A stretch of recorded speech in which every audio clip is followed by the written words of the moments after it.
जुबिन गार्गखौ मान बावनानै क'क्राझार CITआव खुंफुंदों गिबि खेबनि थाखाय मायावीनि मुंनि हारिमुआरि हाबाफारि।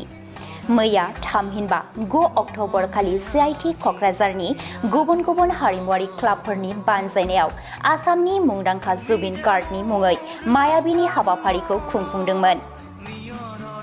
बे हाबाफारिखौ CIT क'क्राझारा जुबिननि देंखो, आरिमु आरो सुबुं माहारिनि थाखाय बिथांनि बिहोमाखौ मान होनायनि मुङाव बोसोरफ्रोमबो खुंनायनि गेजेरजों दोरोङारि महर होनो थांखि लादों।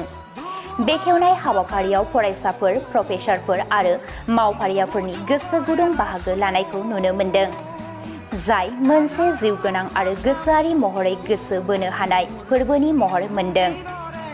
बे हाबाफारियाव जुबिन गार्गनि आरिमुआरि दावबायनायजों थुलुंगा जानाय बायदि रोखोमनि दिन्थिफुंनाय दिन्थिफुंदोंमोन, जेरै बिथांनि मेथाइफोरनि देंखोआरि दिन्थिफुंनाय, फरायसा आरो फोरोंगिरिफोरनि हारसिं आरो हानजायारि रोजाबनाय दिन्थिफुंनाय, खन्थाइ आवरायनाय।